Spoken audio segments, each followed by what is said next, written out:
గారు అన్నట్టుగా అధికారం ఉన్నదని అద్దుపద్దు లేక అన్యాయ మార్గాలను అర్జింప సూచన అచ్చి వచ్చే రోజులు అంతమైనాయి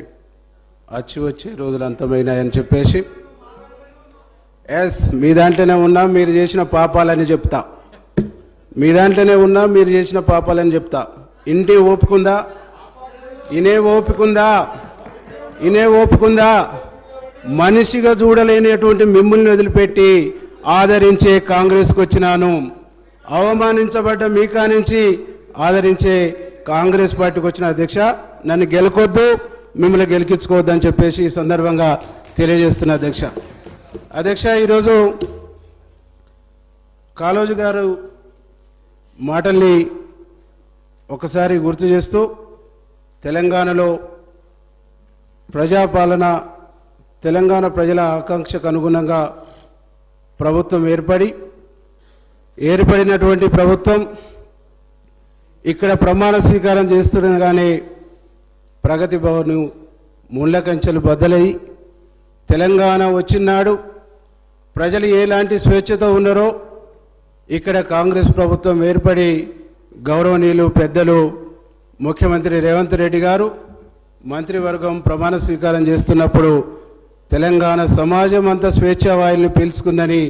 సగర్వంగా నేను తెలియజేస్తున్న అధ్యక్ష ముఖ్యమంత్రి రేవంత్ రెడ్డి గారి నాయకత్వంలో స్వేచ్ఛా వాయులు పీల్చుకుంటూ ప్రగతి భవన్ బద్దలు కొట్టిని ప్రజాపాలన శ్రీకారం చుట్టిందని సగర్వంగా ఈరోజు మనం మాట్లాడుకోవాల్సినటువంటి అవసరం ఉందని చెప్పేసి సందర్భంగా నేను గుర్తు చేస్తున్నా అధ్యక్ష ప్రగతి భవన్ ఏ ప్రజల ఆకాంక్షల కోసం నిర్మించబడ్డదని చెప్పారో ఆ ప్రజలకు ప్రవేశం లేనటువంటి సందర్భంలో, ఆ ప్రజలకు ప్రవేశం కరువైనటువంటి పరిస్థితుల్లో తెలంగాణ సాయుధ పోరాటం నుంచి మొదలుకొని అనేక ఉద్యమాలు, అనేక పోరాటాలు ఏ దొరల దోపిడీలకు వ్యతిరేకంగానైతే సాగినాయో ఆ దొరల గడిలలాగా నిర్మించబడి ప్రజలకు దూరమైనటువంటి ప్రగతి భవన్ కాంగ్రెస్ పార్టీ అధికారంలోకి రాగానే ఆ ప్రగతి భవన్ గోడలు బద్దలు కొట్టి ప్రజల సంక్షేమం కోసం జ్యోతిరావు పూలే భవన్గా మార్చి ప్రజలు ఏ సమస్య ఉన్నా ఏ అంశాన్నైనా స్వేచ్ఛగా పోయి చెప్పుకునేటువంటి ఒక గొప్ప అవకాశాన్ని కాంగ్రెస్ పార్టీ అధికారంలోకి వచ్చినాక కల్పించిందని చెప్పేసి ఈ సందర్భంగా నేను గుర్తు చేస్తా ఉన్నా అధ్యక్ష అనేక సందర్భాల్లో మాట్లాడుతుంటే చూసినాం. ఆ రోజు ప్రగతి భవన్ కంచె బద్దలవుతున్నప్పుడు ఇది మేమేసింది కాదు, ఫలాను వాళ్ళు వేసిందని చెప్పారు. అంటే